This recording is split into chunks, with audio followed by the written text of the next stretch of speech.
Hello, Wfhs High School cross country. It's Coach Griffith here. I'm up at the lake house preparing for our first week of practice next week, which the coaches can't be at. The way the governing body for high school sports in Georgia works it is that there are a couple of times during the school year that they want to make sure that athletes have a chance to be away from coaches and coaches get a chance to schedule vacations and do other things. So our actual first week of practice, the coaches will not be around. So figured I'd give you this note to give you a few tips and pointers since we are going to get the athletes together to start running, just no coaches around. So what you need to know about the first week of practice. It starts tomorrow on Tuesday. Wednesday, it's at Bethelview Greenway. The practice is at 7 o'clock in the morning.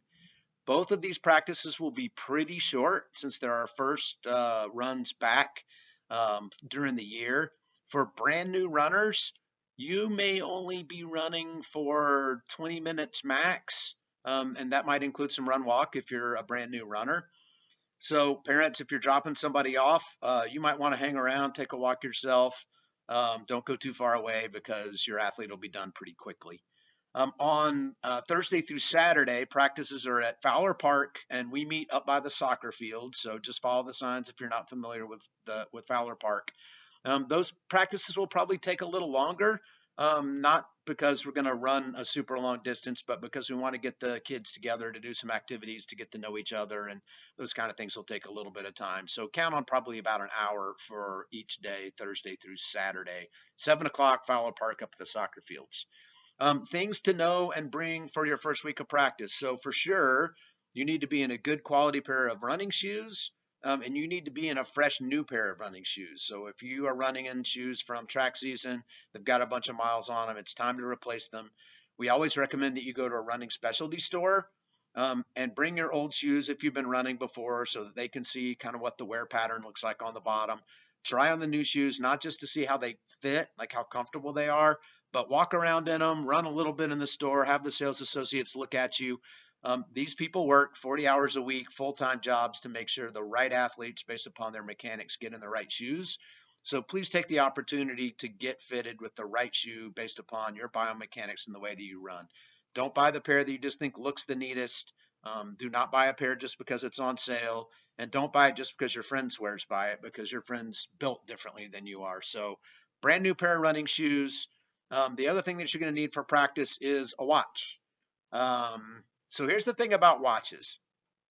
Do you need a fancy Garmin watch that costs a couple $100 and has GPS and can do all sorts of amazing things? The answer to that question is a firm no, you do not need that. I do believe, however, if you're invested in this sport, if you're going to be doing it year round, cross country and track, if you're going to be doing it for several years, it's a really good investment because it helps the coaches be able to coach you because we can collect information and data from your runs that would not be available to us otherwise. Otherwise, you can use an inexpensive option. So you can go to Walmart, you can go to Target, places like that. You can get a Timex Ironman watch that probably costs $30 these days. Will have splits on there. It'll do pretty much what you need for it to do. But you are going to need a watch. If you don't have it for the first day of practice, you're going to be okay. But please make sure to get a watch, be able to bring it to most runs. We do a lot of our runs during the summer by time. So if we tell you to go out and run for 20 minutes, and if you don't have a watch, unless you're really good at counting for 20 minutes, you're going to need a time device to be able to do our sport. So it's one of the two things you're going to need, watch, shoes.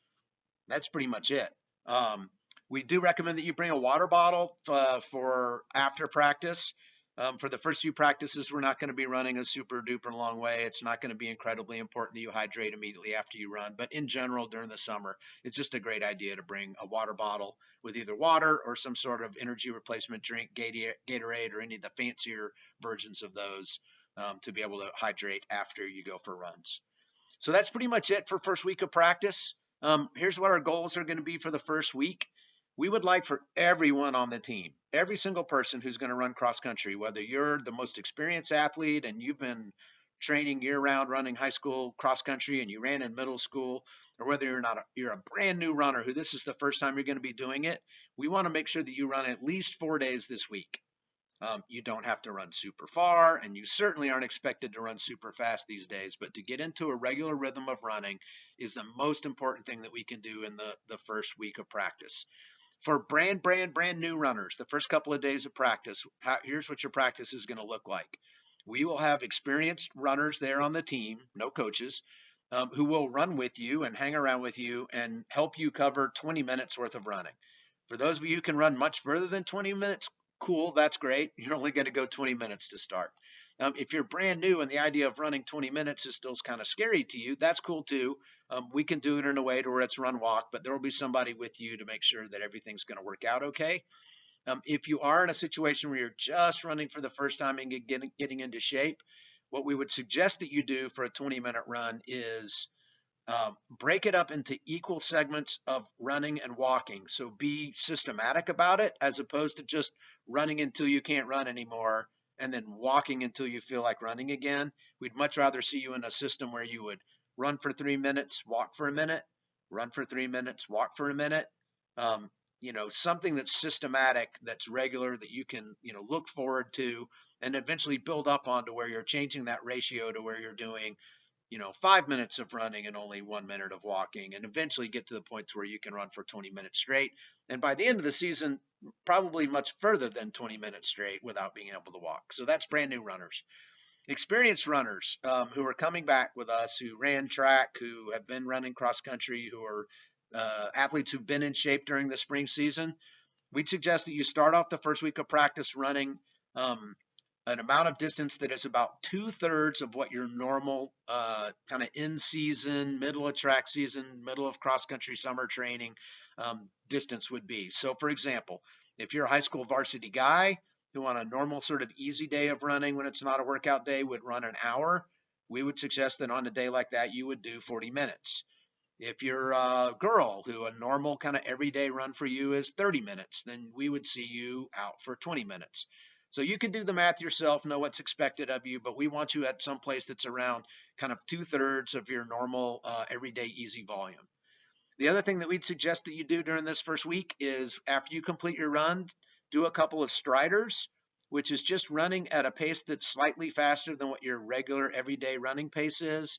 Something that would feel like how you would race if you were trying to race somewhere around like a mile on the track.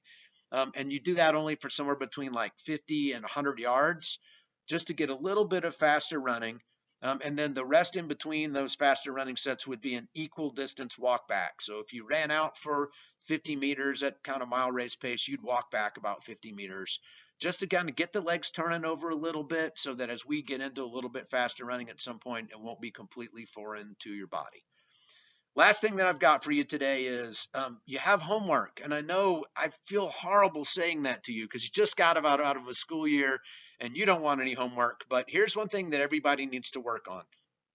Starting with the second week of practice, when coaches are going to be available, we're going to start teaching everybody on the team, new or old, our warm-up drill process. This is something that we will do before every single meet that we run. It's something we're going to do before every sort of more difficult workout that we run. And everybody needs to get really, really good at this. So I'm going to send out on Remind later a list of sort of what our warm-up process is and a little bit of information behind that. And also a link to a place on the website where you can see some of these exercises actually demonstrated. Now you're going to have to do some exploring because all of these things in our warm-up process aren't shown in every single one of the links that are on the video page. But I think that's a good thing because it will encourage you to explore a little bit and see some other things that are helpful to you as you're becoming a runner. So practice at home, especially if you've never done some of these things before, it will put you in a better spot.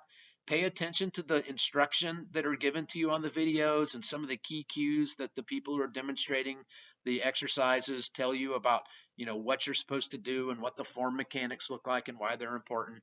Be in a good spot so that when we have that second week of practice and we start to teach these things to you, it won't be completely foreign to you. So that's it for today.